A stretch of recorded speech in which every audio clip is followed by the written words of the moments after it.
Hey guys, welcome to cook with Gouthi. இன்றைக்கி வந்து பார்த்தீங்கன்னா மோர் குழம்பு எப்படி பண்ணலாம்ட்டு பார்க்கலாம்.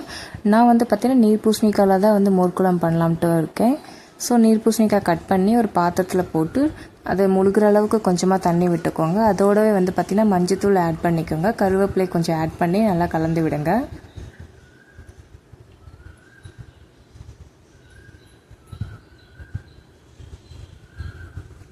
நான் வந்து பார்த்தீங்கன்னா மஞ்சத்தூள் கம்மியாக இருக்குன்னு மறுபடியும் போட்டிருக்கேன்.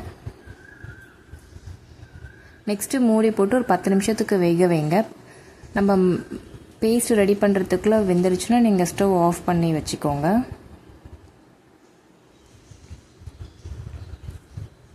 இப்போ ஒரு மிக்ஸி ஜார் எடுத்துக்கோங்க. நம்ம அரை மணி நேரத்துக்கு முன்னாடியே வந்து பார்த்தீங்கன்னா துவரம் பருப்பும் சமையலுக்கு செய்கிற அரிசியும் 2 டேபிள் ஸ்பூன் ஊற வச்சுருக்கேன்.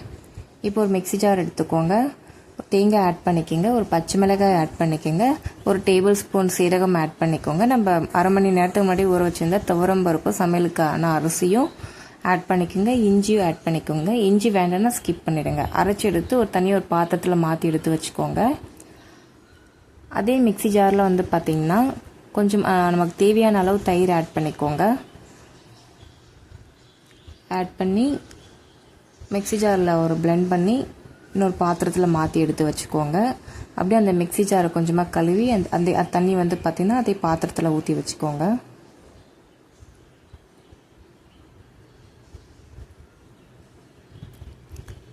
அகெயின் ஸ்டவ் ஆன் பண்ணிக்கோங்க. நம்ம ரெடி பண்ணி எடுத்து வச்சுருக்கேன் அந்த மசாலா வந்து பார்த்திங்கன்னா அந்த பேஸ்ட்டு அதோட தண்ணி கலந்து ஆட் பண்ணிக்கோங்க.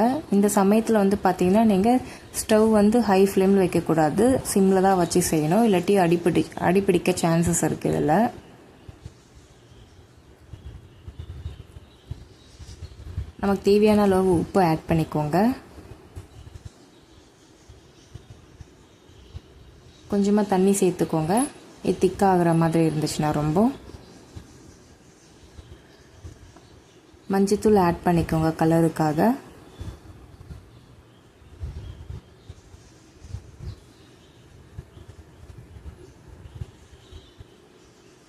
பாருங்கள், இந்த மோர் குழம்பு இப்போவே எவ்வளோ திக்காக வந்திருக்கு.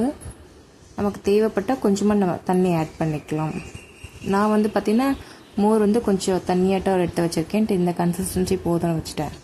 உங்களுக்கு மோர் திக்காக இருந்தால் நீங்கள் இதில் கொஞ்சம் தண்ணி ஆட் பண்ணிக்கோங்க. இந்த சமயத்தில் பக்கத்தில் நம்ம தாளிச்சிடலாம். ஒரு தாளிப்பு கரண்டி எடுத்துக்கோங்க. தேங்காய் எண்ணெய் விட்டுக்கோங்க.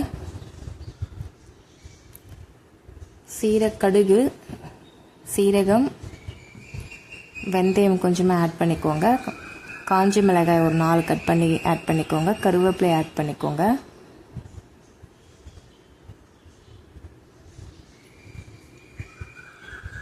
பக்கத்தில் நம்ம மோர் குழம்பு ரெடி பண்ணிகிட்ருக்கோம்ல, அதில் ஆட் பண்ணி அப்படியே கலந்து விடுங்க.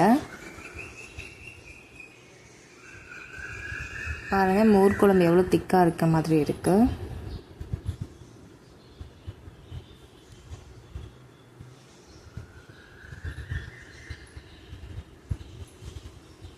இவ்வளோ திக்காக வரதுக்கு காரணமே வந்து பார்த்திங்கன்னா துவரம் பருப்பு அரிசி நம்ம ஆட் பண்ணுறது தான்.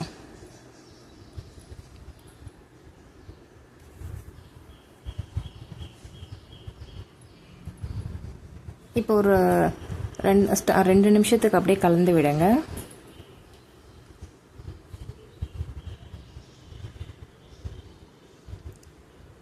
ஆஃப் பண்ணிவிடுங்க. இப்போது ஸ்டவ்வு ஆஃப் பண்ணிவிட்டு ஒரு 3 to 4 மினிட்ஸ்க்கு அப்புறமேட்டு நம்ம ரெடி பண்ணி வச்சுருக்கேன் அந்த தயிர் பிளெண்ட் பண்ணி வச்சுருக்கோம்ல, அந்த தயிர் கொஞ்சம் கொஞ்சமாக சேர்த்திக்கோங்க. நான் எதுக்கு தெரியுமா ஒரு 5 நிமிஷத்துக்கு கழிச்சு செய்கிறேங்க அப்படின்னு சொல்கிறேன். இல்லாட்டி மோர் வந்து பிரிஞ்சு வந்துடும், திரிஞ்ச மாதிரி ஆகிடும். அதனால தான் அந்த ரொம்ப சூடாக ஊற்றாமல் ஒரு 5 நிமிஷத்துக்கு கழிச்சு அந்த நம்ம ரெடி பண்ணி வச்சுருக்கேன் அந்த மோர் வந்து நம்ம ஆட் பண்ணோம்னா நல்லாயிருக்கும். இந்த சமயத்தில் பெருங்காயத்தூள் ஆட் பண்ணிக்கோங்க. நான் வந்து ஃபஸ்ட்டு ஆட் பண்ண மறந்துட்டேன், அதனால் கடைசியாக ஆட் பண்ணிக்கிட்டேன். இவ்வளோதான் ஃப்ரெண்ட்ஸ், மோர் குழம்பு ரொம்ப ஈஸி.